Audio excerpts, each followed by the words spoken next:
Shabbat Shalom. Welcome to this High Holy Day, the first day of Unleavened Bread. You're with sightedmoon.com, and I'm Joe Dumond. And this is our second teaching today. It's been quite an eventful weekend, and I think we've all learned quite a bit this weekend.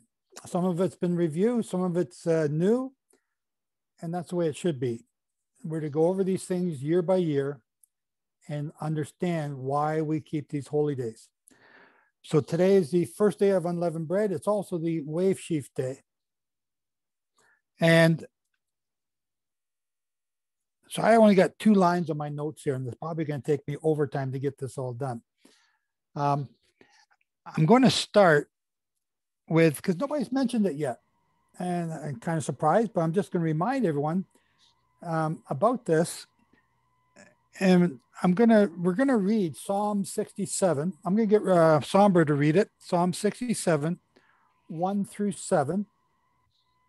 And well, before she does, because I always forget, we're gonna start with open this up with prayer.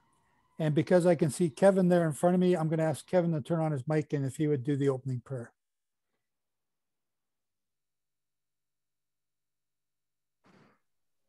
Certainly I will. Father Yehovah, blessed are you that provides this day, Father, that you enlighten us with your word and with your spirit, Father, as we seek you with all our hearts, with all our soul, and with all our strength, Father.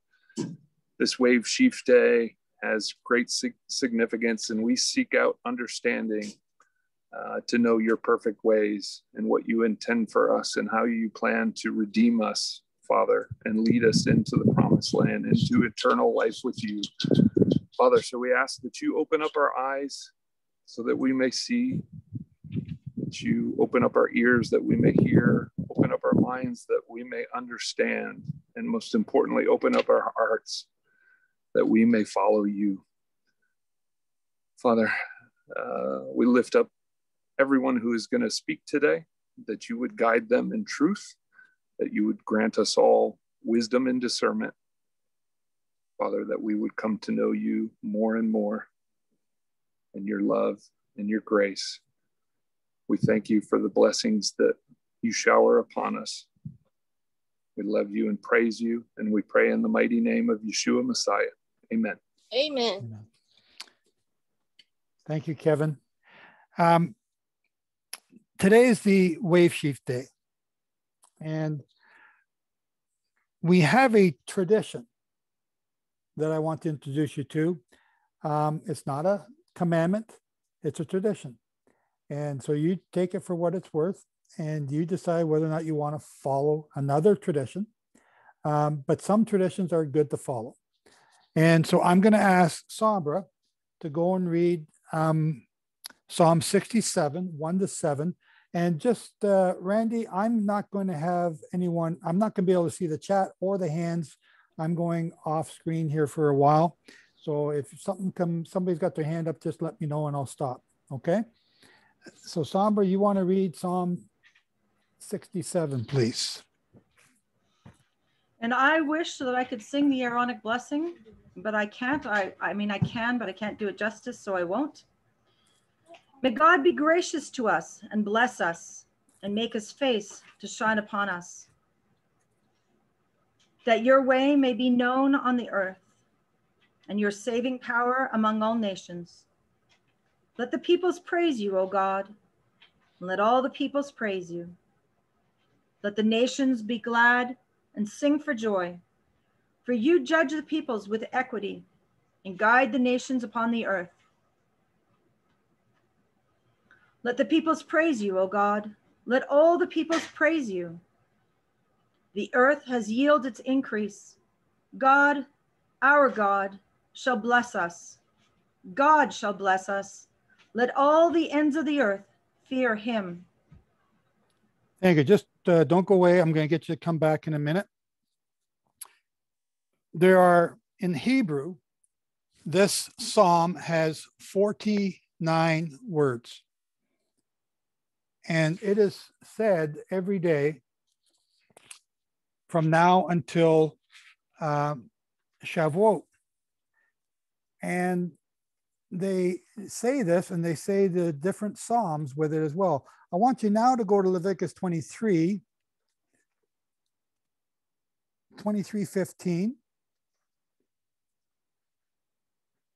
And you shall count. See, a lot of people question every year. You hear that. In fact, while we were singing there, I got an email. Somebody says, where does it say to count, start counting? And where does it say about the wave sheaf? And they couldn't find it. So right here, Leviticus 23, verse 15, and you shall count. I'll say it again. You shall count for yourselves from the day after the Sabbath. The Sabbath was yesterday. From the day after the Sabbath, from the day that you brought the sheaf of the wave offering, that's what we brought it in last night, 7 Sabbaths shall be completed.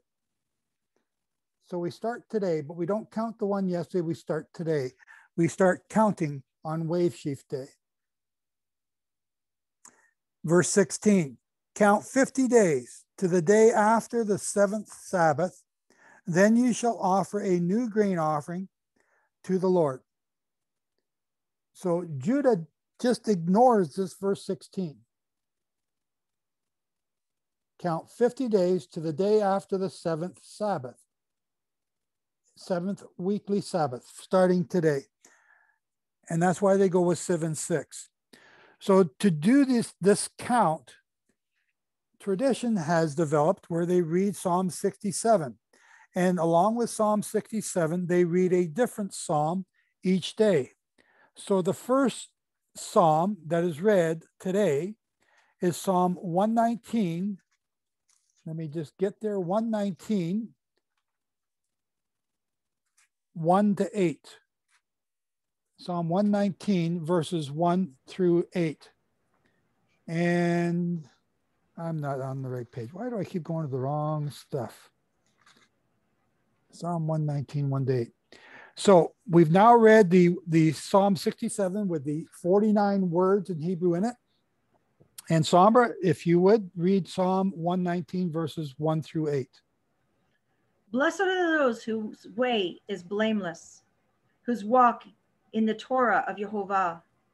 Blessed are those who keep his testimonies, who keep him with their whole heart, who seek him with their whole heart, who also do no wrong, but walk in his ways. You have commanded your precepts to be kept diligently. Oh, that my ways may be steadfast in keeping your statutes, when I shall not be put to shame, having my eyes fixed on all your commandments. I will praise you with an upright heart when I learn your righteous rules. I will keep your statutes. Do not utterly forsake me. So if you'll notice, on my King James, I'm using the modern King James, this first section is up at the top is called Aleph. And then after verse 8, it's called Bet. And you'll see after verse 16, it's called Gimel. And then after verse 24, it's called Dalet. And then after verse 32, it's called Hey. So David is using each of the letters of the Hebrew alphabet to begin each of these sections. And during these next 22 days, because there's 22 letters, I believe, there's going to be one of these Psalms read in the order here, along with Psalm 67. So it's a tradition. Now, if you have the Remembering the Sabbatical Year 2016, I have all of those prayers, all of those Psalms there on the day that you're to read them.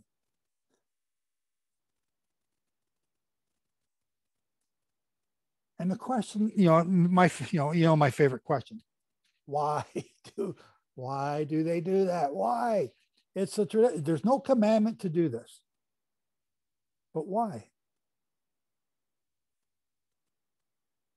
Now, I can't say this was developed by Nehemiah and Ezra.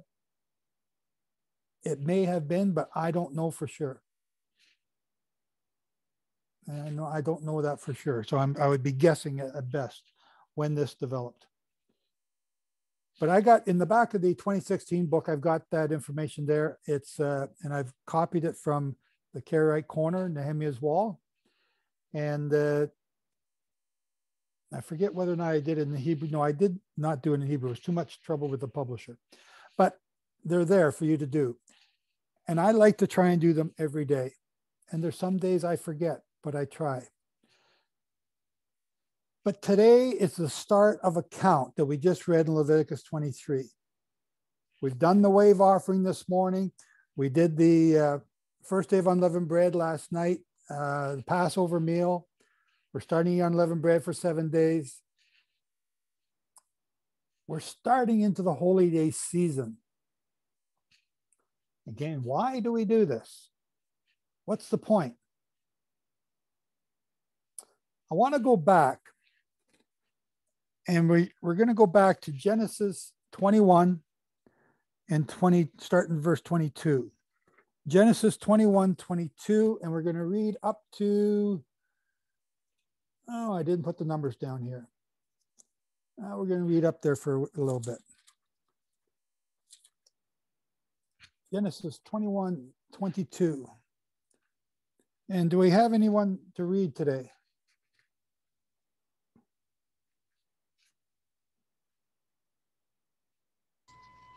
Thomas Lambert, will you read for us, please?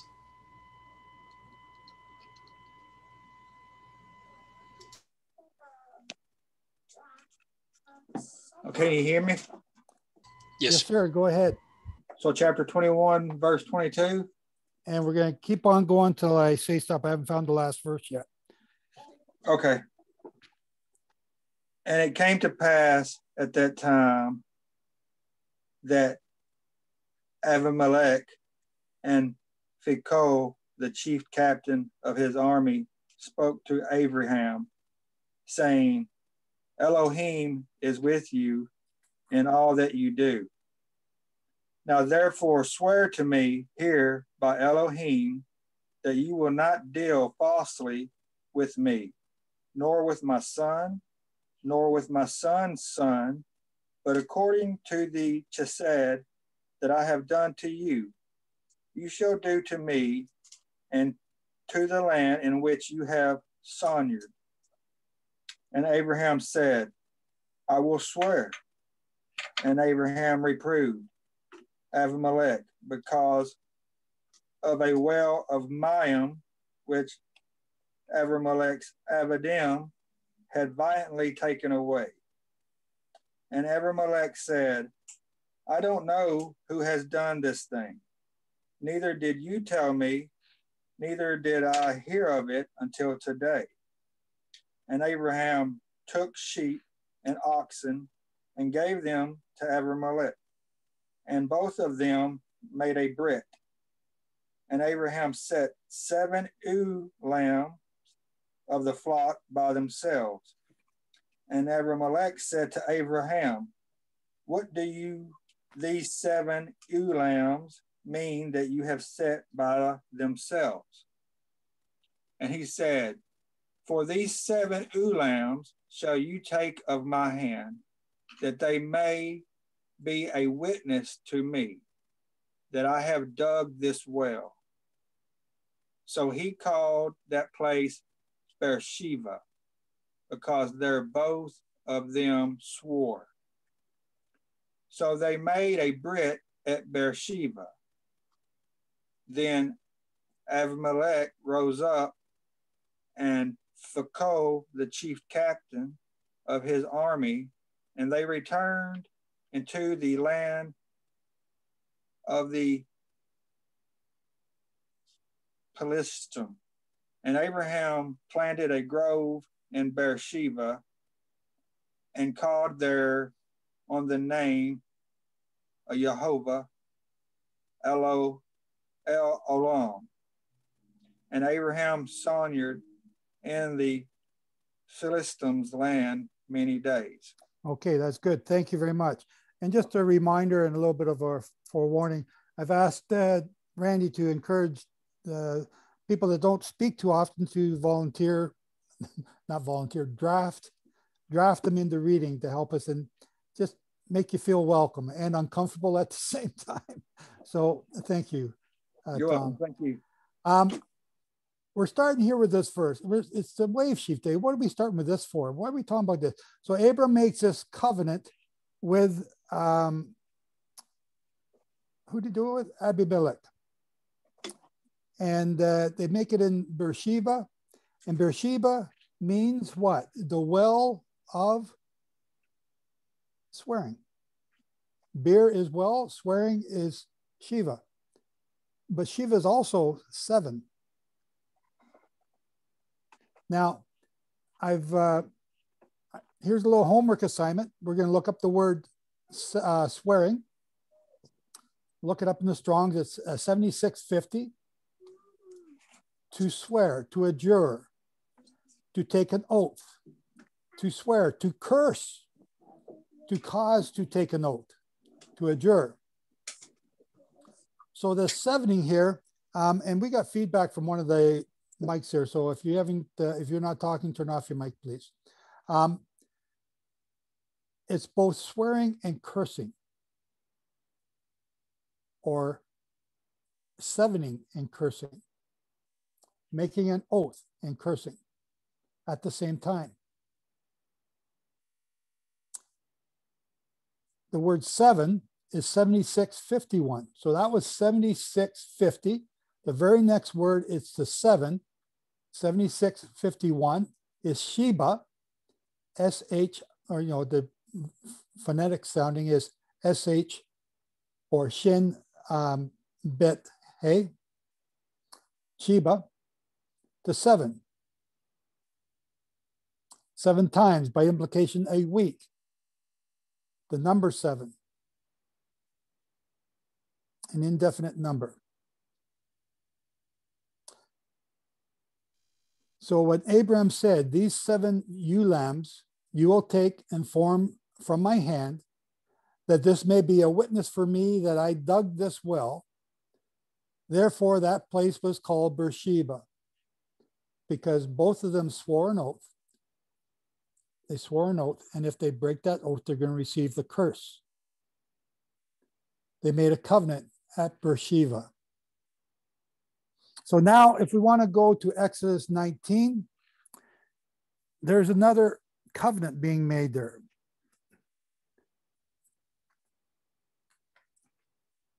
Exodus 19, verse 1, and we're going to read just a few verses here. I'll read this one. Exodus 19, on the 3rd new moon, after the people of Israel had gone out from the land of Egypt, on that day they came into the wilderness of Sinai. They set out from Rephidim and came into the wilderness of Sinai, and they encamped in the wilderness. There Israel encamped before the mountain, while Moses went up to God.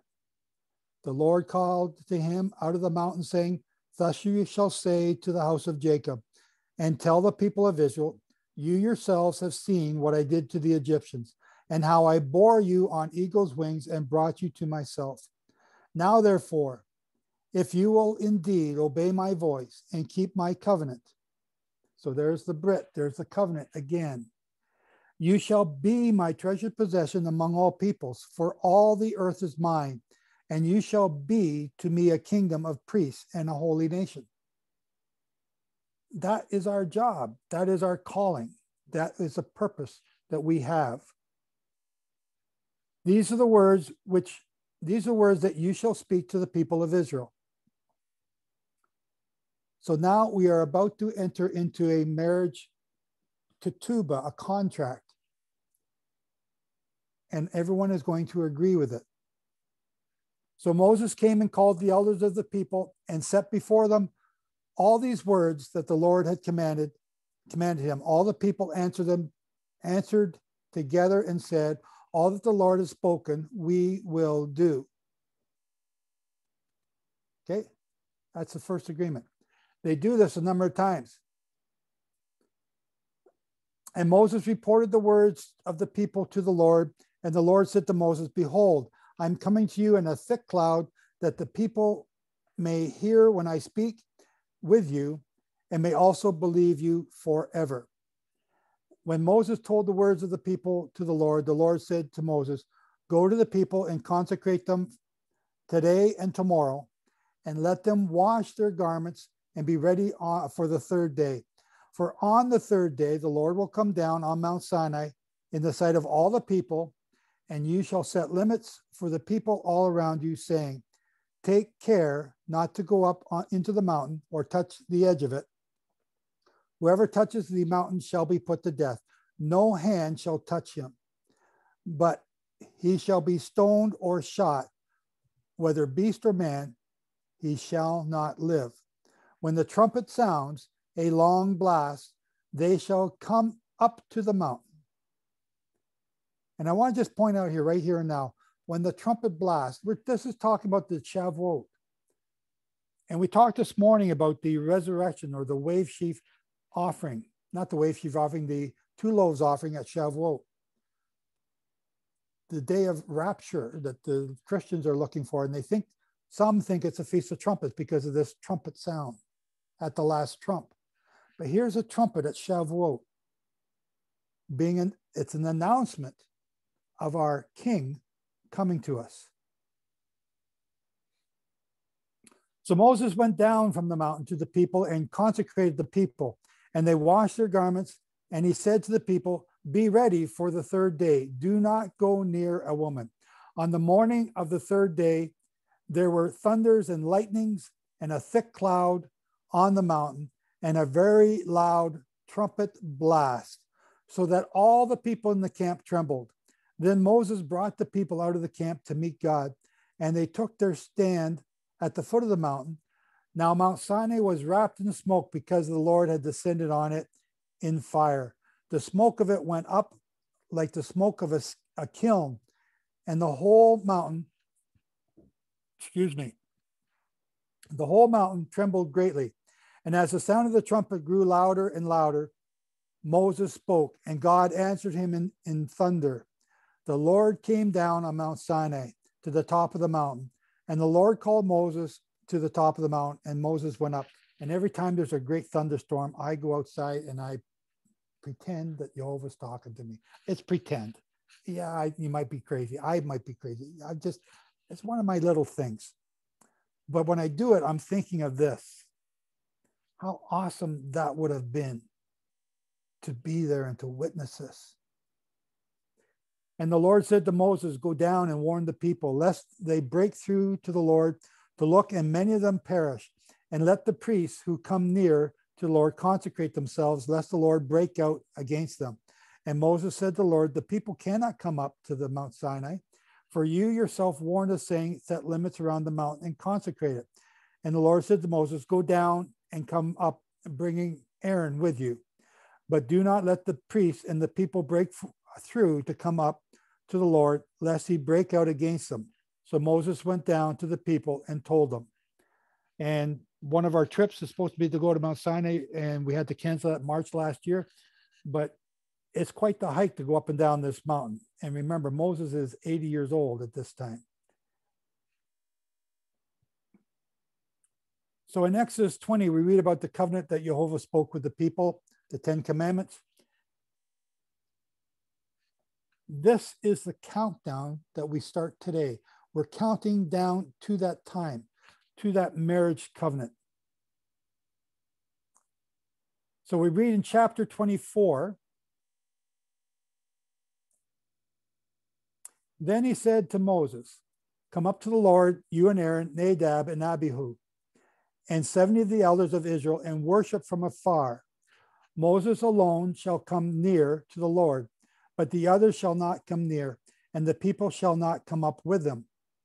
Moses came and told the people all the words of the Lord and all the rules, and all the people answered with one voice and said, all the words that the Lord has spoken, we will do. That's the second time. And Moses wrote down all the words of the Lord. He rose early in the morning and built an altar at the foot of the mountain and 12 pillars, according to the 12 tribes of Israel. And he sent young men of the people of Israel who offered burnt offerings and sacrificed peace offerings of oxen to the Lord. And Moses took half of the blood and put it in basins, and half of the blood he threw against the altar. Then he took the book of the covenant and read it in the hearing of the people. And he said, all that the Lord has spoken, we will do. And they said, I'm sorry, all that the word is spoken, we will do, and we will be obedient. Wow. If only they hadn't said that part. And we will be disobedient, and they'd probably be alive. And Moses took the blood and threw it on the people and said, behold, the blood of the covenant that the Lord has made with you in accordance with all these words. Then Moses and Aaron, Nadab, Abihu, and the 70 elders of Israel went up, and they saw the God of Israel. They saw the God of Israel. There was under his feet, as it were, a pavement of sapphire stone, like the very heavens for clearness. And he did not lay his hand on the chief men of the people of Israel. They beheld God, and they ate, and they drank.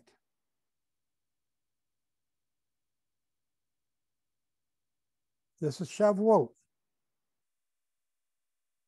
But this is just like the covenant meal that we keep at Passover. Do you see the significance of Passover? Why we mentioned yesterday, no uncircumcised person shall take part of it? So now we're going to jump to Deuteronomy 5, verses 27 to 29. Deuteronomy 5, verses 27 to 29. Again, I'm talking about Wave Sheaf Day here. We start the counting today. We're going to end up at Shavuot. But why are we counting starting today? Deuteronomy 5, 27 to 29. Go near and hear all the Lord our God will say, and speak to us all that the Lord our God will speak to you, and we will hear and do it. And the Lord heard your words, and the Lord heard your words, and when you spoke to me, and the Lord said to me, I have heard the words of this people, and they have spoken to you, which they have spoken to you. They are right in that they have spoken. Oh, that they had such a heart as this always, to fear me and to keep my commandments, that it might go well with them and with their descendants forever. And part of me really wants to say, I wish they hadn't said that. I would love for Yehovah to speak to us with his audible voice all the time. And it'd be a fearsome thing, but I think I would love it.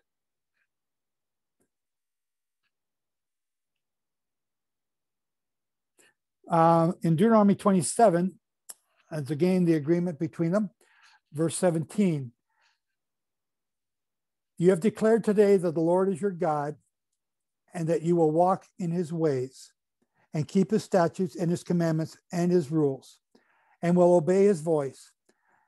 And the Lord has declared today that you are a people for his treasured possession, as he has promised you, and that you are to keep his commandments, and that he will set you in praise and in fame and in honor high above all nations that he has made, and that you shall be a people holy to the Lord your God, as he promised. This is again Shavuot that we're talking about.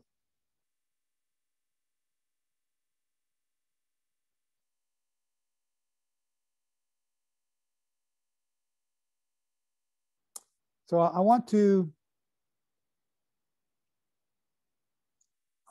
going to jump around here now a little bit. I'm going to lose my spot in the notes, and then I'm going to have to go off cuff here. I want to jump to Joshua and the story of Jericho. Why did Joshua go around Jericho 7 times? They were at Mount Sinai when they came across from the Exodus. They were there. Well, they didn't get there until Shavuot. But back in Egypt, they agreed to follow him with this lamb offering that we did at Passover. And he would protect them. So 42 years later, Yes, 42. I said 42, not 41, not 40. 42 years after the Exodus, they came into the land of, well, they came into the land of Israel. And they cut off the foreskins of all the males that had been born at the time. And they came to Gilgal. They crossed the Jordan. And they kept the Passover. And on the morrow after the Sabbath, the same as today, last night was the Sabbath, on the morrow after the Sabbath, they ate of the old grain and they ate of the new parched grain. Same as we did today, Wave Sheaf Day, they began to eat off the land after the first fruits offering was made. And then they go up to Jericho. They've just entered the land and they go to Jericho, and Yehovah tells them to go around Jericho 7 times. Why? Why not 8? Why not once? Why not just destroy the city as soon as we get there and save all this walking? 7 times.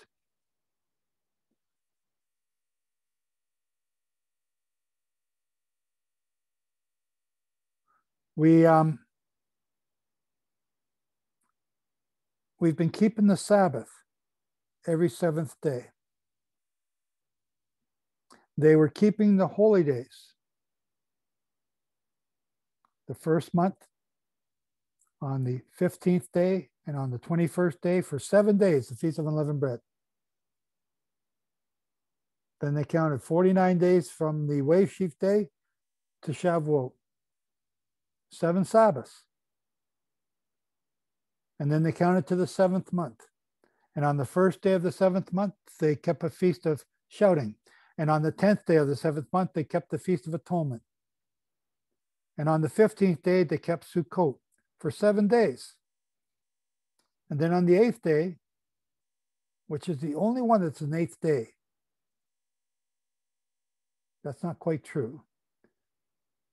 But on the 8th day, they kept another feast day, and they don't know why they're doing that one. And they did this for 42 years. I'm going to keep saying that just to bug you. But why did they have to go around Jericho 7 times? Is this a rhetorical question, Joseph? Yes, Okay. yes. I can't see your hands, I'm sorry. And I've lost my place here where I'm supposed to be reading from. So why did they do this? Again, we're getting back to Abraham's swearing with Abimelech, 7ing yourself. We're counting 7 Sabbaths, 7 times.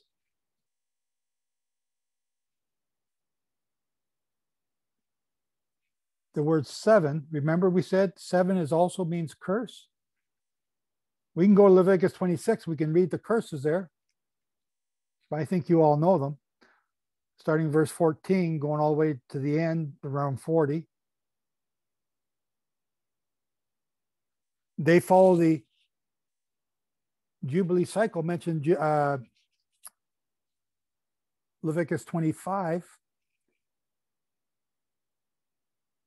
Again, why are we 7ing ourselves?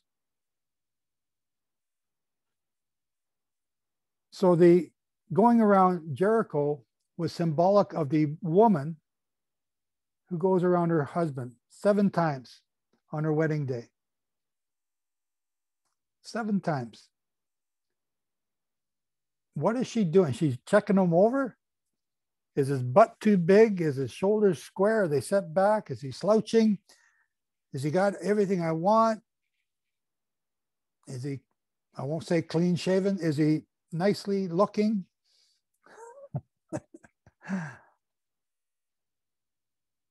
What's she checking? She's not checking him out. She's saying something to him. She's giving an oath to him. The same as we did at Mount Sinai. We agreed to the covenant to obey. That's what she's doing. She's agreeing to obey her husband. In this picture, it's Yehovah, our husband. When you swear, you promise. Well, at Mount Sinai, we promise with our lives to obey. You're making an oath. But the curse is what happens when you don't obey. Leviticus 26. So we got the 7ing process in the weekly Sabbath. You got the 7ing process in the count to Shavuot, 7 Sabbaths. You got the 7 times 7, 49 for Shavuot. You got that same methodology for the Jubilee years and the sabbatical years. You got 7 years, and then you got 7 times 7 years is 49 years, and then the 50th year, just like Shavuot. You got the 7th month with the 7 holy days, total of 7 holy days. What am I missing? Is there stuff I'm missing? 7 days of Sukkot, 7 days of the days of unleavened bread. We are sevening ourselves. We are swearing an oath each time we do this. Every time you keep the Sabbath, you are making an oath. You're demonstrating your physical ability to Yehovah that you are going to obey.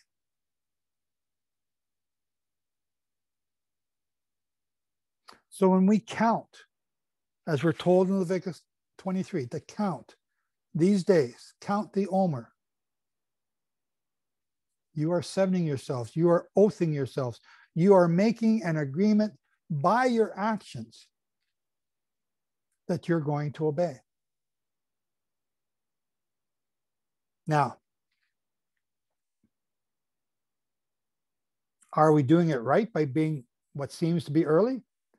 Or are everyone else doing it wrong by being late? Again, you got to determine that. You've got to determine when the barley is Aviv. We were talking about that before we started recording. It's part of the sevening process.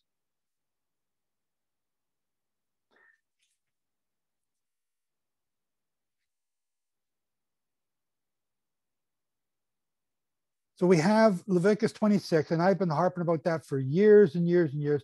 We also have the curses of Deuteronomy 28.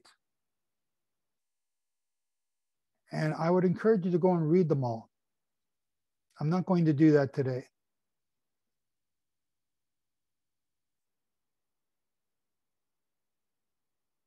But this word 7,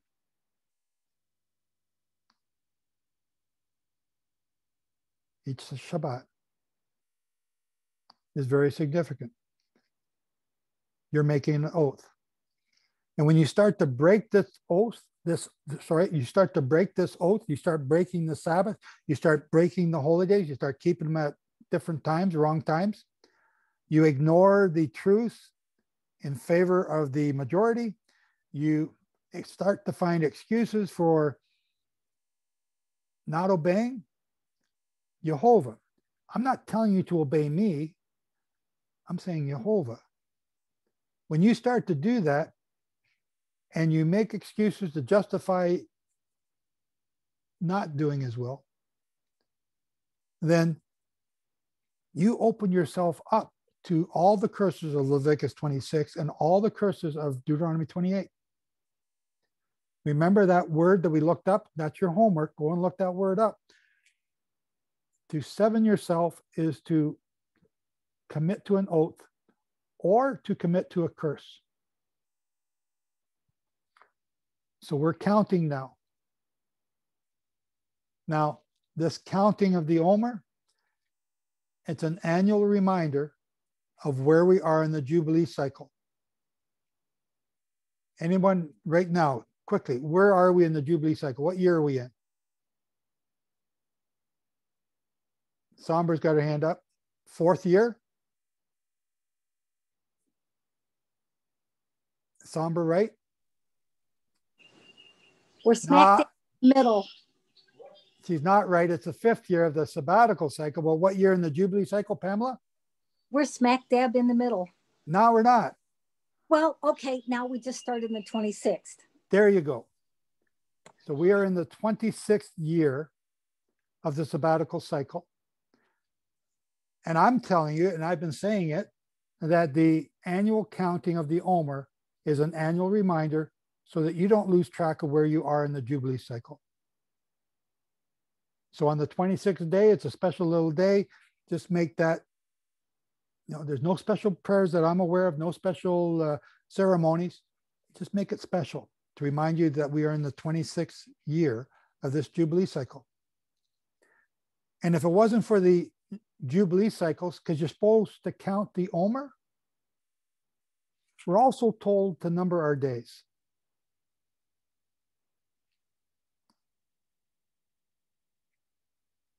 So now expand that a little bit more. Daniel 9, 70 weeks are declared for your people. Right? We've gone through that. Again, you're numbering yourself. We're to be ready to be kings and priests at the end of that 70 Jubilee cycle period. Are we ready?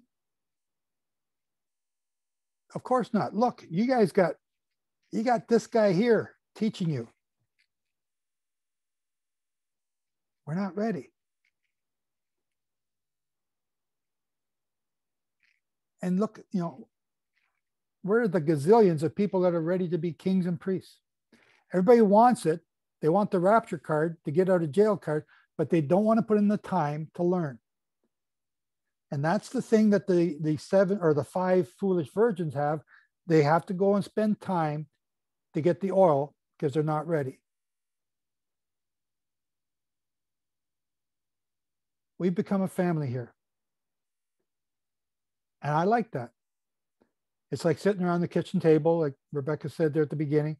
Yeah, it's like being back in Newfoundland. Everything was around the kitchen table. Everything. Eating, arguing, supper, singing, partying. That's what we're becoming. But in order to stay here in this house, you have to obey. I'm not talking about Joe Dumond, Side of the Moon. I'm talking about Yehovah's house. You have to obey his commandments, or you won't be part of this family. You won't be part of this teaching. You won't be part of the history that's written about this time that we're about to go through, that we're going through right now. So this counting of the Omer is highly important. It's teaching you to seven yourself, teaching you to stick to your oath that we're going to read on Shavuot, that we've already agreed to. When we started keeping the Sabbath, that first 7 days, we started making that oath. Then you learn about the holy, and then you keep on learning. Then you learn about the Jubilee, and you just keep on learning. Then you learn about how they teach you other things.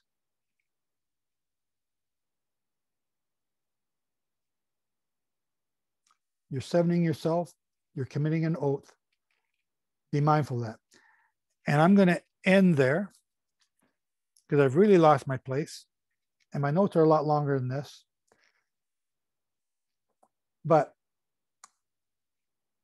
I want to thank y'all for joining us. I want to thank y'all for letting me share what I want to share and for letting me be part of your family. It means a lot to me. It means more than you realize. So I thank you for that. And I thank you all for helping out to make this come about. And I'm just looking at all the frowning, tough faces, but all the smiling faces as well. And I appreciate that. I appreciate that, Rebecca's doing or leading this song group, or you appreciate that Somber's doing the prayer section and teaching us these prayers. And I appreciate the midrash afterwards. And it's been a blessing because it helps me to seven myself better, more. Kevin or Nancy, go ahead. Your mic's off. You hear me now? Yep. So I just wanted to confirm something looking at Joshua 5. So Passah that year was on the weekly Sabbath, just like now. And they would have had to celebrate Passah with the manna. And it says in verse 11, Joshua 5, verse 11, and they ate of the stored grain of the land on the morrow after the Passah. So we know for sure by the commands of Leviticus 23 that they must have had Wave Sheaf the next day. Hang on. You didn't read the rest of the verse. You didn't finish reading the verse. Which one, 11? Yep. Read the whole verse. And they ate of the stored grain of the land on the morrow after the Passah, unleavened bread and roasted grain on this same day. Okay, so the old grain is the stuff from last year, but the parched grain is the new barley. Does that answer the question that you're about to ask? Well, what I'm saying is they just came into the land. They didn't have stored grain. We didn't hear them raid the storehouses of the people of the land. So what I'm saying is for them to eat, even if it's the stored grain, they would have to have given Wave Sheaf for that. Not for the stored grain. But no one else was the people that they've conquered in Jordan, and the people they're about to conquer in Israel on the other side of the Jordan. Any grain that they had, they pillaged. But anything that was growing in the field they couldn't touch it until the Wave Sheaf day, and that's where the parched grain is saying they made the offering by parched grain. I guess that's what I'm missing, though. Like we don't see them pillaging the people of the land to get this grain that they're eating yet. Like they just came into the land. They just got circumcised 4 days earlier. They're celebrating the Passah, and we haven't seen them pillage anybody. And back in Numbers, they pillaged everybody on the other side of the Jordan. But that's not grain of the land, right? Well, it is. It's their land, except for Moab and Ammon. Moab, I think everything else was their land. Moab and Edom, they were not to touch. I think Ammon they did. And the half tribe of Manasseh was stationed there, and Reuben and somebody else. I think Manasseh, Reuben, and Gad. So that was all there. And that would be the stored grains that they would have taken that year. But that was the other side of Jordan. Gilgal's the first place they're at. So I don't know of a city being there at this time. Would they have been able to take it from Jericho? Well, they hadn't defeated Jericho yet. Well, Jericho, yeah, it's in chapter 2, and this is in chapter 5. I'm sorry, Susan? Jericho is in chapter 2 of Joshua, and this is in chapter 5. But they hadn't defeated Jericho yet. Jericho is after Passover, during the days of unleavened bread. The last day of unleavened bread is when the walls come down. That's right. So yeah, I originally saw this and said they must have eaten manna for the Passover, but it proves that Wave Sheaf was the next day. I thought this resolved what Wilson was saying of it could have been the following week. Here they would have had to give Wave Sheaf before they could eat the grain of the land. Leviticus 23 says very clearly, when you are to do the wave sheaf offering is when you enter the land, but before you eat the grain of the land, you must give the wave sheaf. Yep. And so here the manna ended. They could have eaten the manna at Passover. They could have eaten the manna on Wave Sheaf Day, because it says the manna ceased on the day after they had eaten the produce of the land. So they eat the produce of the land today. Tomorrow, the manna stops. Yeah. But the stored food,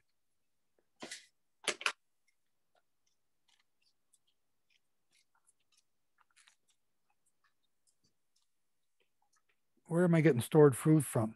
And they ate the produce of the land on the day after the Passover, unleavened bread and parched grain on the very same day. So the parched grain, the stored food, that must be another translation. The parched grain is referring to the barley being parched. And you have to parch it to get the moisture out before you can wave it. There's no sense in parching caramel grain. It's already dry. Well, I think the caramel grain is now being realized to be something different.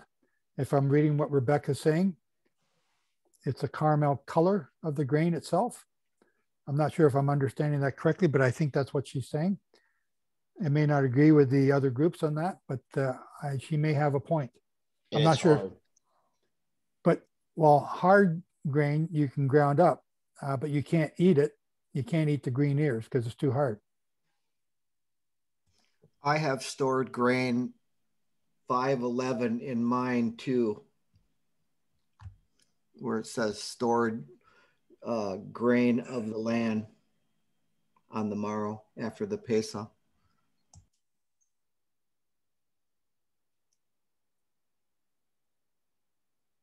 Okay, so I guess we got to go back to the Hebrew. And we can do that now. If Randy wants to pull up the Hebrew there, I'll go and look at mine.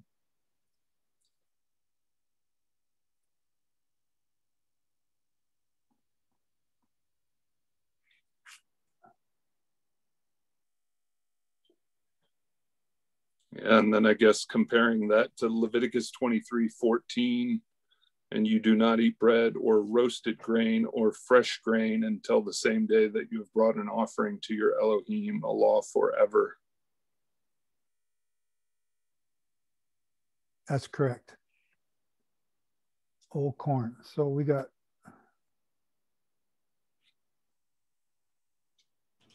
Corn is the European word for grain. Yep. I'm just going by this is the old King James, which you used to get the Hebrew from. So that's from. So that's the first part. Oops.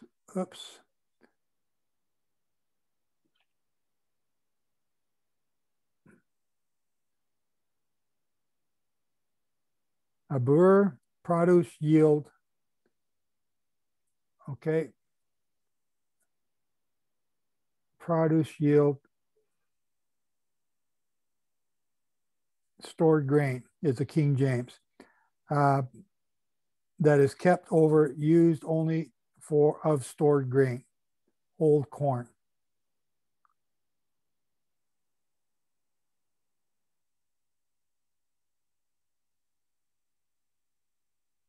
Does that help? So this is the stuff that's already harvested from last year. Where'd they get it from? They would have to get it from the inhabitants that they've conquered. But again, they haven't conquered anybody on this side of the Jordan. But Leviticus 23:14 is parched grain. Okay. Is it the same? Do you understand what it means when you parch the grain? What does that mean? When you dry it out. Okay, so you take the green ears, it's in a dough or soft dough stage. You got to get the rest of the moisture out, because if you try to put that through the grinder, it'll become mush, right?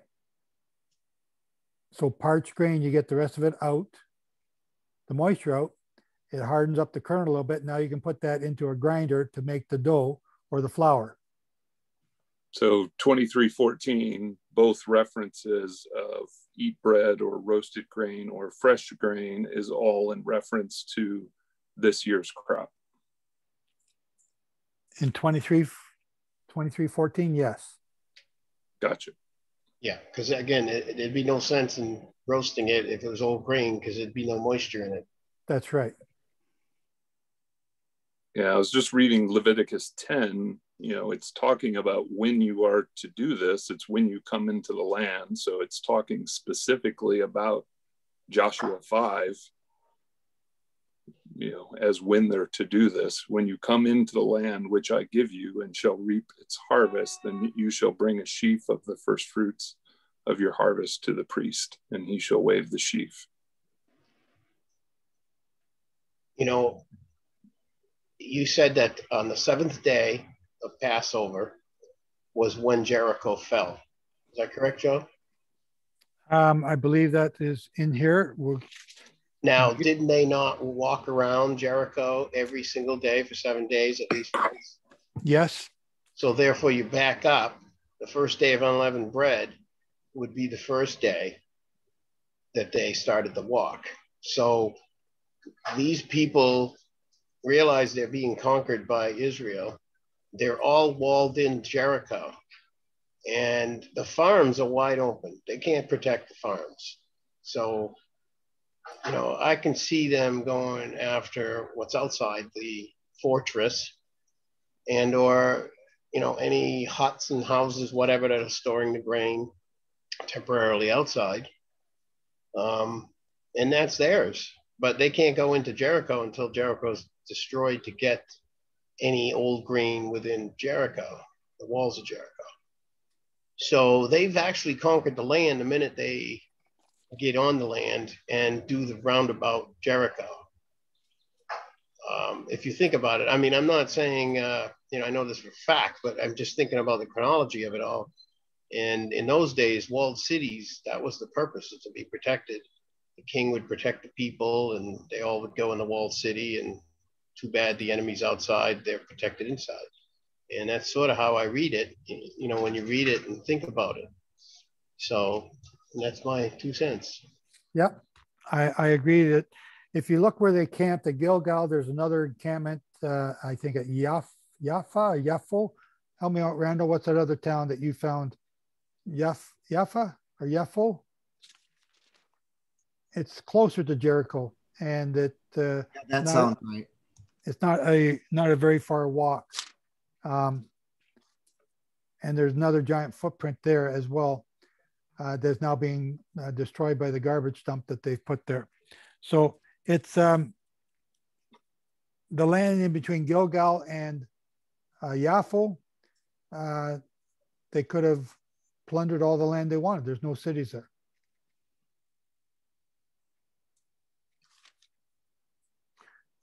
Let me. So again, just to wrap that up, Joe, I was trying to prove that today is the correct day to celebrate Wave Sheaf and not next week, because as I read through Joshua, and after Jericho fell, there's no reference that they celebrated Wave Sheaf next Sunday.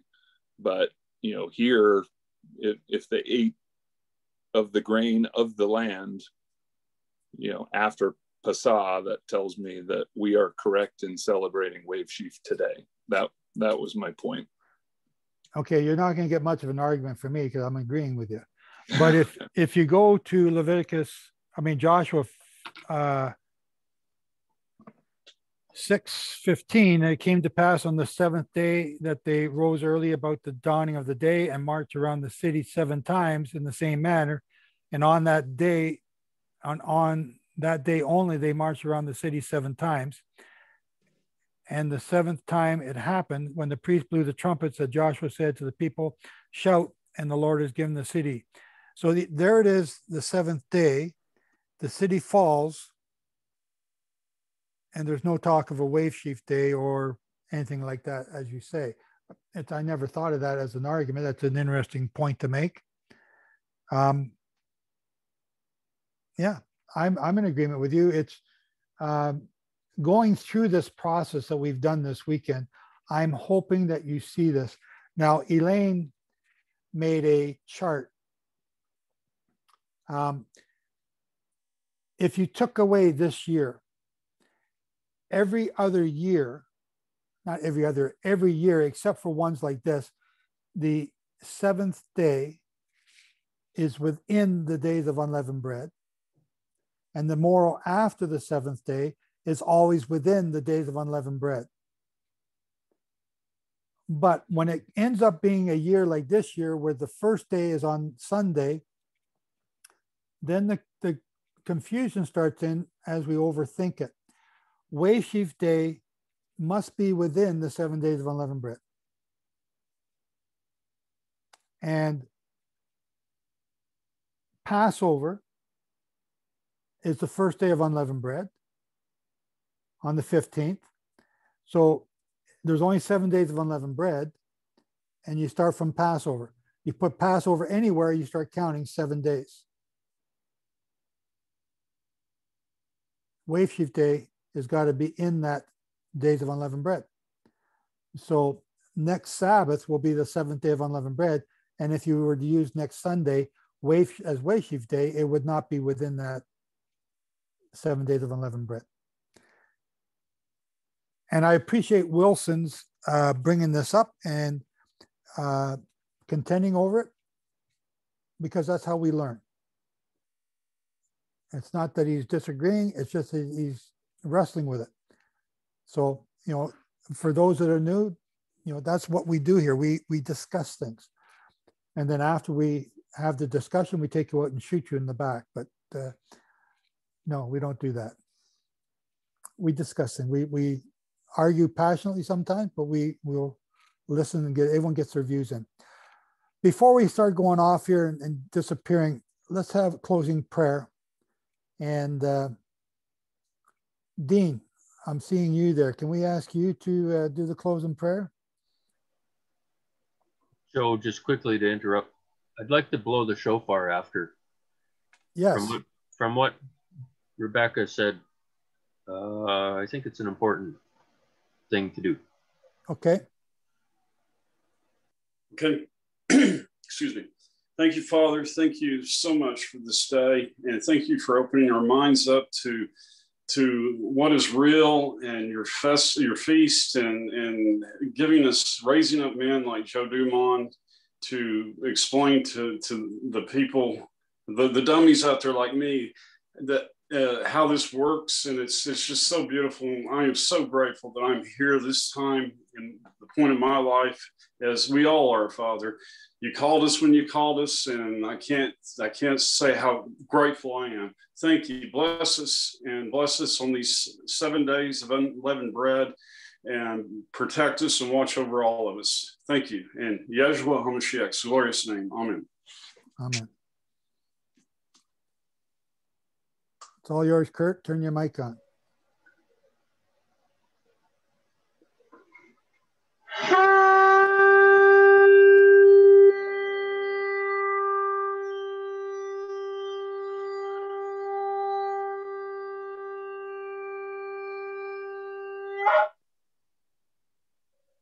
That was good. What'd you do differently that time? That worked. Yeah. We did some testing and figured out that you need to have headphones plugged in, something to do with the microphone, and it works. Very good. If I may, and I'm not trying to criticize Dean at all, but I want to say something, because I know I will get criticized for lapping it up. You guys are called, every single one of you, men, women, children, you are called to be kings and priests in the kingdom. I happen to get called before some of you. That's all. Somebody taught me everything that I'm teaching you. Some of it they taught me without them even knowing it. Just in the little things that they said in a discussion I overheard. Oh, yeah. Yehovah's the one that turned on the lights. And he's doing that with each one of you. And each one of you are not being trained to follow Joe Dumond. You're being trained to follow Yehovah, and you're being trained to be teachers now. And we don't have enough of them. As you know, Michael Rood suffered a stroke. I don't think he's back yet. Yoel Halevi, he was scared. He almost died of COVID. He's back home. He's on oxygen, and he's got something else going on with him. We need more teachers. And in case you haven't noticed, my good looks and physique and vigor, they're winding down. I'm feeling my age, and I'm getting used to not working. You know, I'm looking at Eugene there. He's not a spring chicken either, right? Yeah, we need these young people. We need we need everybody. Because your teaching, Glenn's understanding different. He says things differently than I do. And Glenn and I can bang heads with the best of them. But we agree. And we need more teachers. So I appreciate what Dean said. I'll lap it up all day long, but it's not about me. It's about you guys. Yehovah's called you. I didn't call. I would never have picked any one of you. Just being honest, you wouldn't be on my baseball team, right? And I probably wouldn't be on yours. But Yehovah's called you guys. What is wrong with him? I don't know, but he called you guys. And he called me. I wasn't looking to do this. I was not looking for religion. I didn't want nothing to do with anything that was religious at all. I cannot to this day stand religion. But he called me. And he showed these things to me. The same way he's showing them to you. I've showed, it sounds like I've shared something with Dean today that he didn't know that was wowed him. Awesome. Now he's got to go prove it and learn it more. Everything I share is pretty much on our website already. You can go there, you can learn the article, you can copy them, do them, whatever you want. The scriptures are there. That's what you need, the scriptures. And you can learn it. And once you've learned it, once you've written it down, it's now your teaching. The Daniel's 70 weeks. That's your teaching. Once you understand it and can explain it, it's you. It comes out of the Torah. It's not Joe Dumond. It comes out of the Torah. You can explain it. So again, that's what each of us are called. And we said that at the beginning. You're called to be kings and priests. Israel failed to do that. That's why we're paying the penalty now with these curses. So if you don't stand up, if you don't take on this responsibility and start teaching, well, the curses are coming anyway. We're at the end of the Jubilee cycle. But how many people are going to come because you opened your mouth, you said something? And you say that, you say, I have a different way and you have a different way. We all have different ways. And I'll hear the same thing spoken 10 different ways. And all of a sudden, the 10th time, I'm like, oh, I see something here I never saw before. I told you all Glenn was slow. I warned you. So Joseph. that's it. Joseph. Peachy. Hello, Peachy. Hi. Go ahead. I was just wondering if I don't go on Facebook anymore, and I think I sent you an email regarding this because,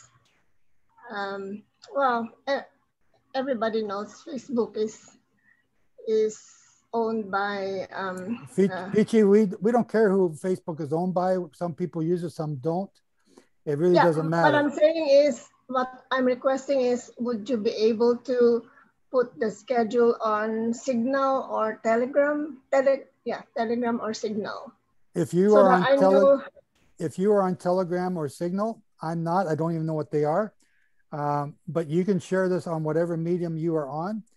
I just need to know the next holidays. Like I I am doing the holidays with you now, because I learned through Facebook. Peachy, if you go to my newsletter, everything is posted there. If you go to setedmoon.com, Oh, okay. Everything is posted there. And I read your. I think I got to update the holidays. They're there. But the newsletter is sent out every week.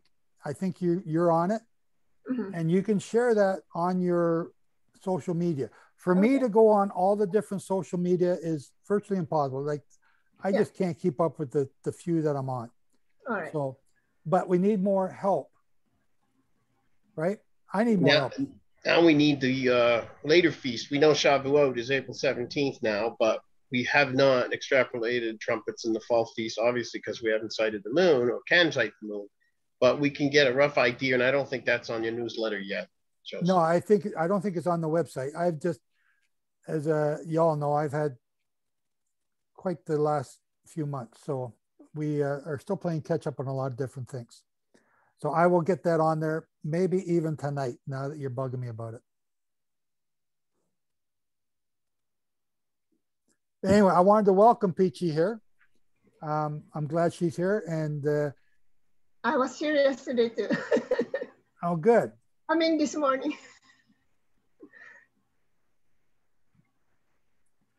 So anything else anybody else wants to talk about? Because we're still recording. Anything relevant to this holy day, this Passover, Sombra? It's just when you were saying, when the Israelites said, yes, everything that you have said, we will do. That's part of our Shavuot service. And I know Shavuot is 50 days away, but maybe if people start thinking about it, one of the traditions that we started, and again, it's tradition, it's not commanded, but what we do is we set up a chuppah and we have the 2 loaves for the wave offering, and we have the wine, and we have all kinds of milk-based treats. I make lots of cheesecake then. And what we do is we individually or as families stand, or sometimes under small groups, we stand under the chuppah and we recite the 10 commandments. In other words, we're renewing our covenant. It's kind of like this modern tradition that we have of once you've been married for 25 years, you renew your wedding vows. For us, it's like renewing our covenant. We stand under the chuppah, we recite the 10 commandments, and at the end of that, yes, we say, everything that you have said, we will do. And that's kind of what Shavuot is like. It's a wedding feast of sorts. It's a betrothal of sorts. It's a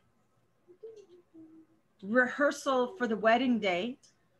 And anyhow, when you said 3 times, yes, everything you have said, we will do, it just reminded me that that's what our tradition is. And that is what we're doing each Shabbat. That's what we're doing when we're counting the Omer, each of these 7 Shabbats. I'm scratching my head saying, well, what should I teach in the afternoon? Which way should we go in the afternoon? There's so many different ways I could have gone here. There's so many different teachings that are relevant to this, but they're all pointing to Mount Sinai, but not just pointing to Mount Sinai, they're pointing to Sukkot. But they're not just pointing to Sukkot, they're pointing to the 8th day.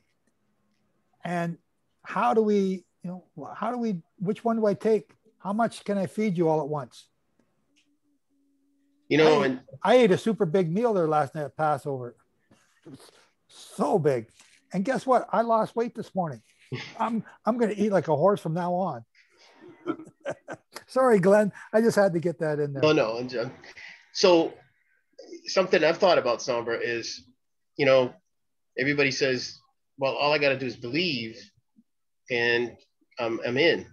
Well, again, Hebrew is an action language, and the keeping love, believe, faith, keeping the Sabbath, they all require action. And as Joseph's saying is, we're oathing in action if we keep it every seventh day like we're supposed to. And then we keep the feasts on their times. You almost don't have to say it because you're doing it. That's the oath. You know, Abraham was a prophet. Right? That was my first book. Abraham was a prophet. What did he prophesy? He never said anything, but his actions was his prophecy. Mm-hmm. That was the amazing discovery there. I said, wow. And that's exactly what Glenn just said. Each of your actions is prophetic. It's teaching other people by the things you do. You know, no, I don't want to say it like that. You're going to be hated just for doing his will. So another thing we do is I will take a piece of paper and cut it up, not cut it up, but line it up into 50 sections. And one year I did a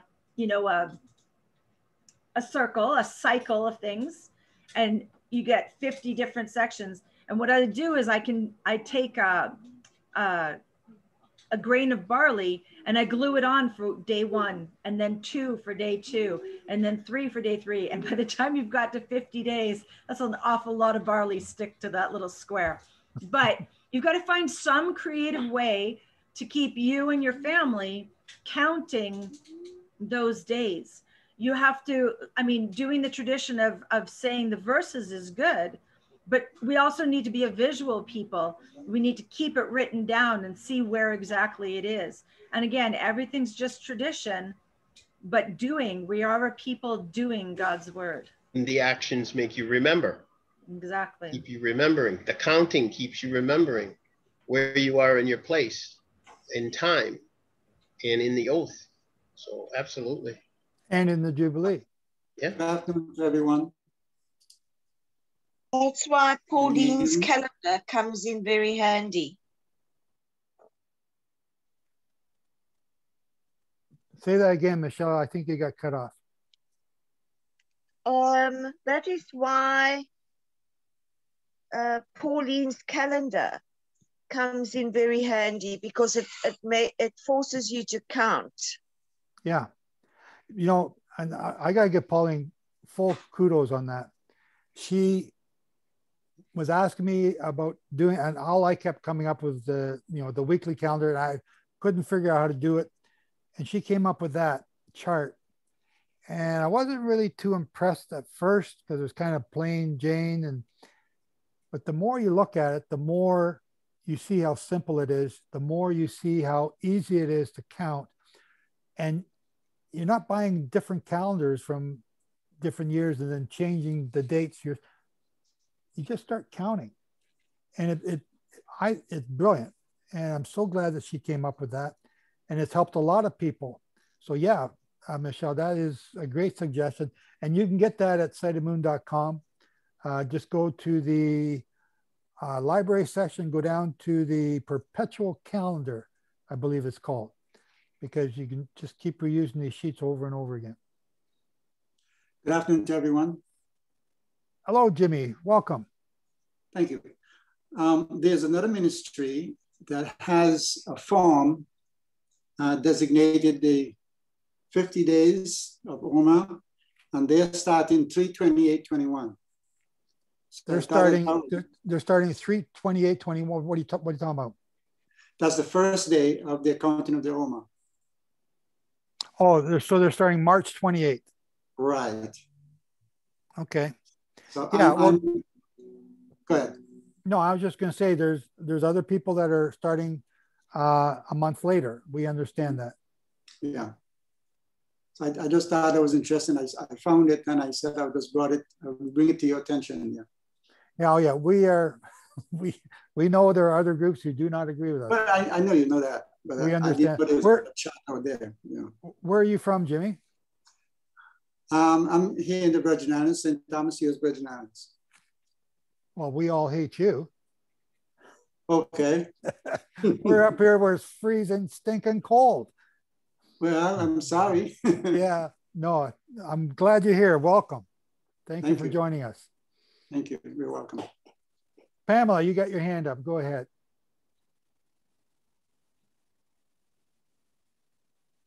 too many buttons. All this talk about the 10 Commandments reminded me, and I'd like to remind all of you to go read Exodus 34. Remember, the first time Moshe came down from the mountain, he broke those tablets when he saw what the Israelites had done with that golden calf. So he was called back up, and Exodus 34 starts off in verse 1 saying that he was to bring 2 tablets of stone like the first ones. This is Yehovah speaking. And I shall write on these tablets the words that were on the first tablets which you broke. And this second set of 10 commandments goes far beyond what we see in Exodus 20. It talks about guarding the festival of Matzah, Shavuot, the festival of ingathering, which is Sukkot. Anyway, it's a lot more detail. I like that, Sambra. It's something everybody should read. Keep in mind when your family and friends say, oh, but all we have to do are the 10 commandments. Ask them which ones.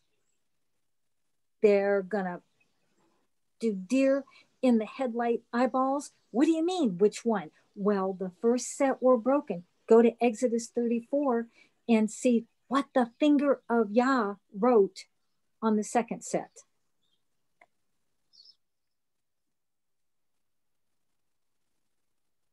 Is there something different on the second set that wasn't on the first one? It's just expanded out. Well, the festival of Matzah, Shavuot, and Sukkot aren't actually mentioned. Yeah, it says the Sabbaths, but I know the Christian church I was in for 20 years swore that had nothing, number 4, keeping the Sabbath, had nothing to do with those Jewish feasts. But right here, Exodus 34, it covers them in detail. Very good.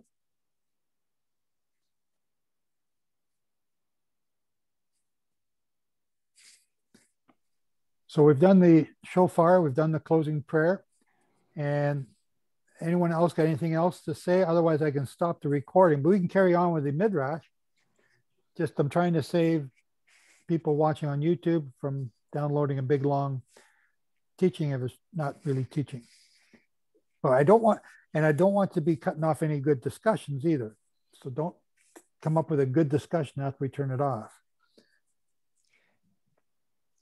Joe, can I make a comment? Well, hang on. I'm not asking for everyone to come up with their stupid discussions after we turn it off either. But sorry, go ahead, Bill. Yeah. For years, one second, I'll take it off. There we go. For years, I struggled with the counting of the Omer. It would be day 5 or day 8 or day 10. And I think, oh, I forgot. I'm supposed to count today. I'm supposed to count today. And it really frustrated me. So one year I decided I have to deal with this. And so I had to figure out a way to do it. But for me, I needed it to be real simple and right in my face every day. So all I did, and it only costs $1, is I got a stand, just a stand from the dollar store. And I cut out 50 sheets of paper. And on each sheet, I just have the day, 3, 4, 5, right up to 50. And I put it right on my coffee table so that when I sit down every day at my coffee table, it's right there as a reminder to say to the Lord, I'm acknowledging today is the 5th day of the counting of the Omer, Lord. And it's just something that I find for me, it's right in my face, it's easy, it's cheap, and it works. So it's just an idea. You know what? And I'll confess to you as well. I forget as well. But each time I do the newsletter, so I have on the newsletter, which I didn't have for this weekend because we were just so busy. I have the 5 days of the reading of the Psalms for each newsletter. And until I look at the newsletter, and then I say, oh man, I forgot yesterday, or I forgot the day before. But to have a visual reminder every day, you know what I'd like to see? An app for that. An app for these holy days, an app for the counting of the Omer, an app for when the sun goes down in my area.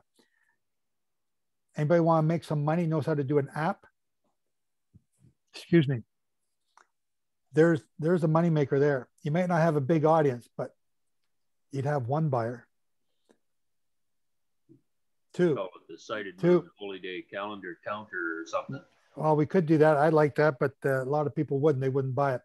But we can just call it, let's just get the app first. We can call it something later.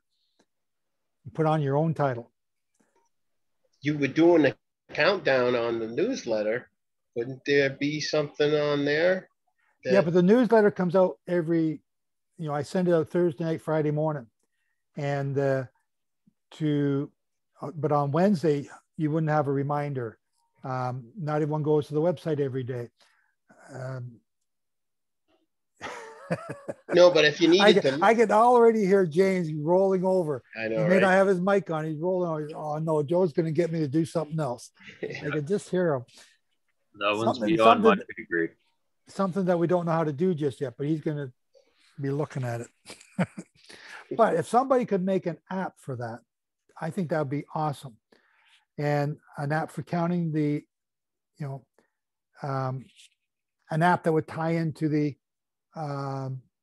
Israel, the barley. It depends which group you're in, but they could tie into that.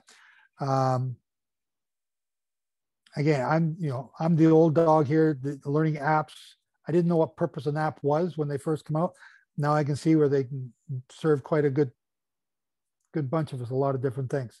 Thomas Lambert, go ahead, sir. Welcome.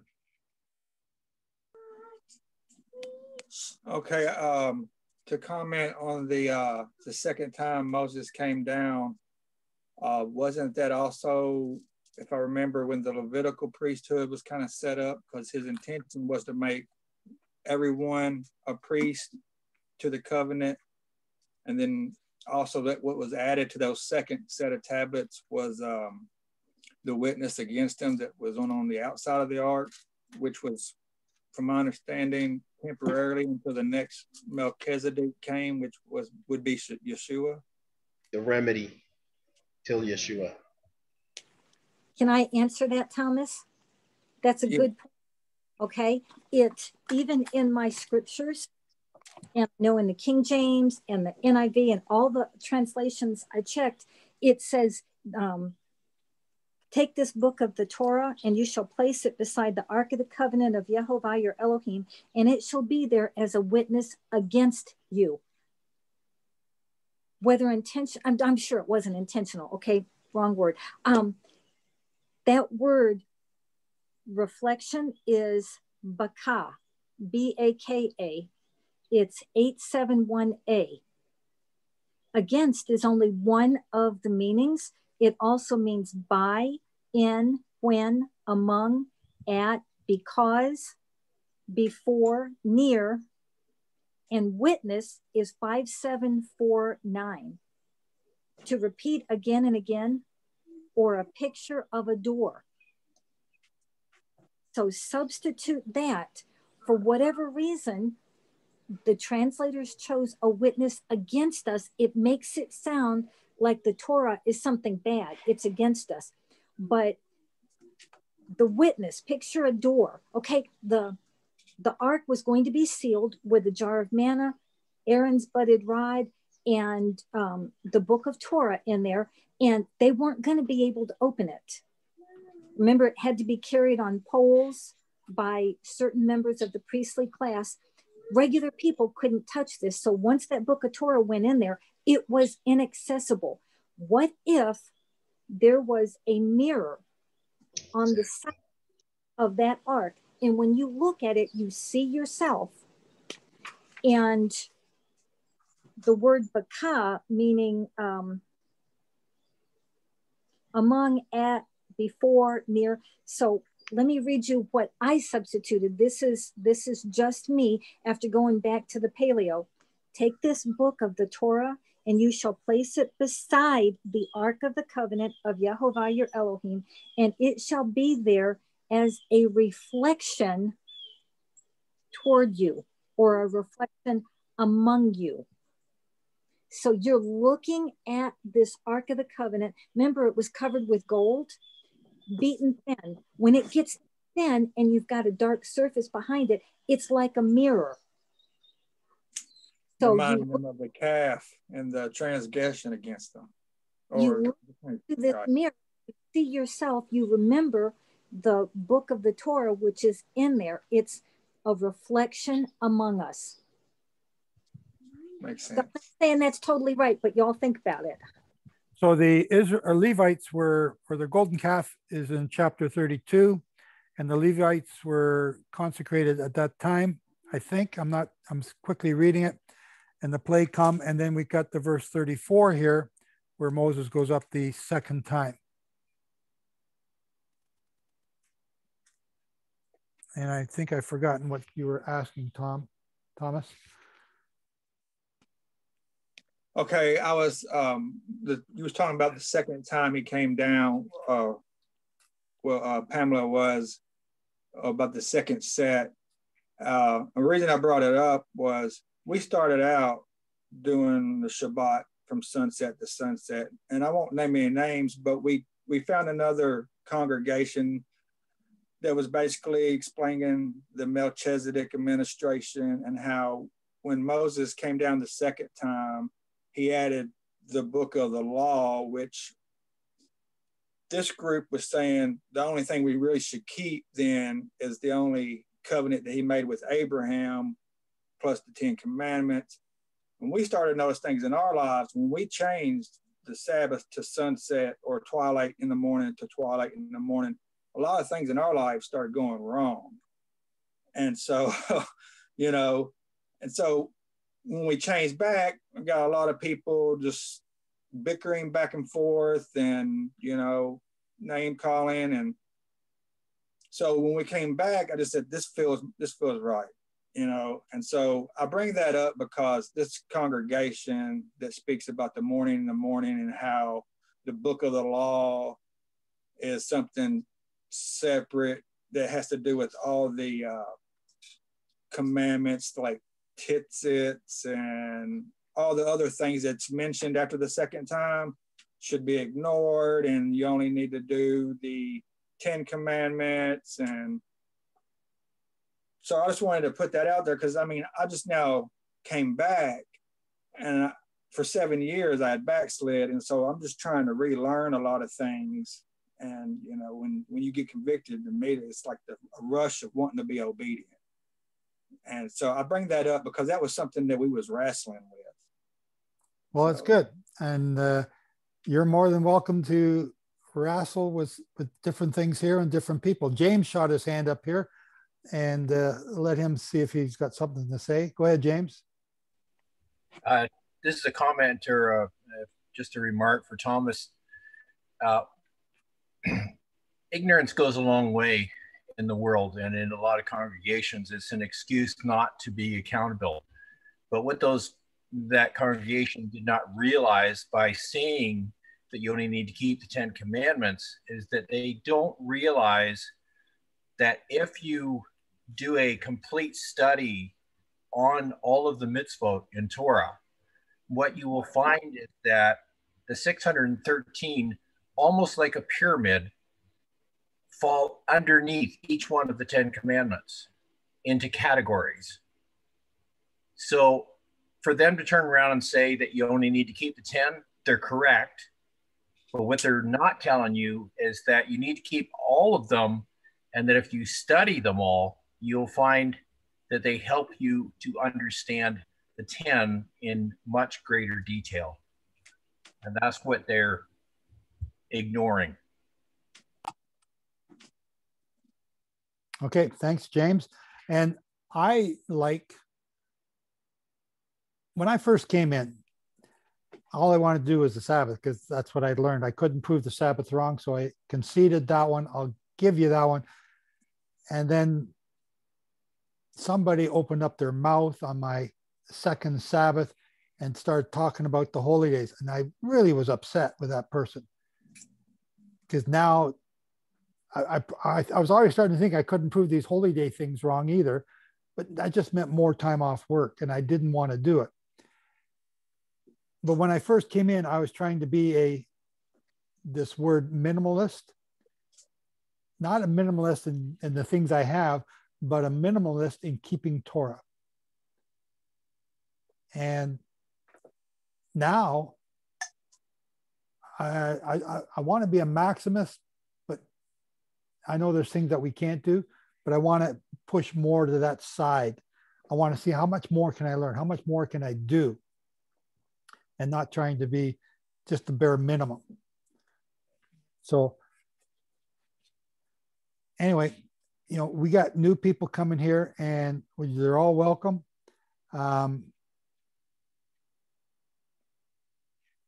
You'll figure us out. We're pretty straight up. I got Pamela still talking to me after all these years, so that's pretty neat. I got Randall coming here. Okay, that's not as neat, but it's we got lots of people here from different walks, different talks, different backgrounds coming through. We've all come through various groups to get here. And that's the really cool part. Because if I don't know something, and there's lots I don't know, somebody else can step in and explain it. And that's what I like about this group. So, and again, I want to thank you all for being a part of it. Matt has his hand up, but before I let Matt talk, I just wanted to say I'm glad you're an inclusionist, because where we first started, I'm not an inclusionist. I don't even know what that word means. What I mean is you're calling me names. Stop. You want all of us here, but where we first started, they didn't want anybody new to come in. They really didn't like newcomers at all. So I really appreciate the fact that you like the newcomers and you want us to join you. Hang on. Now Matt gets to talk. I don't like newcomers. I just said they're welcome. I don't like them at all because I don't know what they're going to say. No, I'm kidding. I like having fun with Sombra because she gets all upset so fast. Right? Yeah. Yeah. Where's Matt? I don't see Matt anywhere here. I'm here. I'm here. Oh, I haven't seen your hand up. Sorry. Go ahead. Okay. So in regards to your app, right, I just want to make a comment on something that I saw in another teaching. Hopefully this thing now will take off. I saw an Omer counter somewhere. Okay. You can get it on Etsy.com. It's really nice. It's a wooden Omer counter. It comes on a little stand. And if you guys are on my Facebook and don't know how to get to Etsy, I'll put the link on my page. But it's a wooden Omer counter. I've never seen that before until last week. So if any of you are interested, I'll throw it up there. Head on over there. I looked at it. It's pretty cool looking.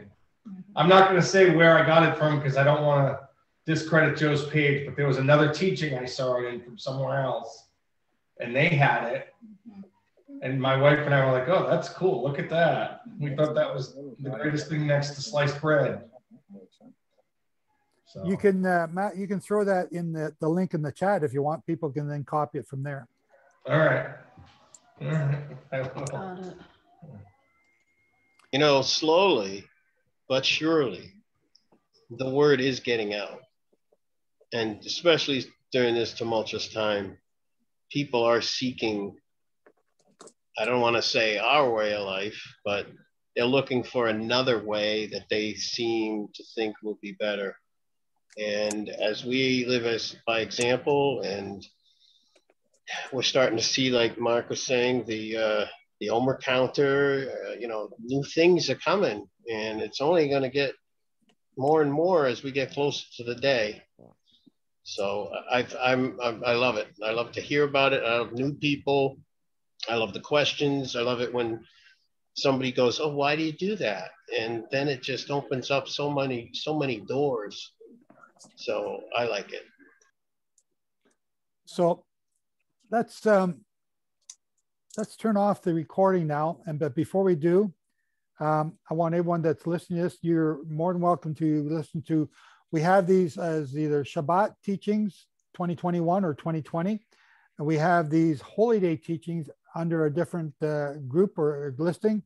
We have interviews that we do that are under interviews. So if you go to our media page on SideOfTheMoon.com, you can find all these different things. James is throwing some up there on the website. But on YouTube, I don't even know where they all are. Subscribe to YouTube, and you can follow us there. Subscribe to our weekly newsletter, and you can get the newsletter each week sent to you. And you're more than welcome to join us here live each Shabbat or on the holy days, and we'll announce that in the newsletter. Just a couple, just house cleaning rules so that people know. Conspiracy stuff we do not talk about. We don't want the divisiveness. We don't want the fighting. Everyone's got an opinion. We're not looking for opinions. We're looking for Torah. We're not looking for teachings on the sabbatical or the Jubilee cycles. Sorry, let me rephrase that. We are not looking for teachings on the book of Jubilees, the book of Enoch, or the Dead Sea Scrolls. You might mention them in passing, but we want to be able to argue and discuss Torah, the book of the prophets, the book of wisdom, the Gospels, and the New Testament. Those are the books we want to argue and discuss. And we can do that with historical references, but these other outside books and views, we're going to leave them. And if you want to discuss them, you can take them to whatever social media you want to. So that's just house cleaning rules. Everyone here is respecting it, and I appreciate that. I do appreciate that. But when we first started, I asked, do we want to discuss these things? And the overwhelming quick response was absolutely not. Not me, but other people said that. Because we are trying to develop family. Family. So we do that by talking about Yehovah and his family. So that's just a couple of the rules that we have. There might be more, but I can't think of them right now. Argue with passion, but at the end of the day, you will know them by their love for one another. And if you can't argue and walk away and love each other, then go and find another group. But if you can argue passionately and still love the guy that disagrees with you here, then you're more than welcome. And I say that to you, but I also say it to me because I got to remind myself that I'm going to say it out loud. I got to love these people too. Oh, man. And some of you are really hard to love. Okay. But yeah. And you're all saying, well, so are you, Joe. Yeah, I get it. But those are just some of the rules. So you're more than welcome. And with that, I want to say, Chag Sameach, and Yehovah bless you and keep you and teach you more about his Torah. We're going to leave the room open here so you can all talk after, but we're going to turn off the recording. Shalom, everyone. Bye-bye.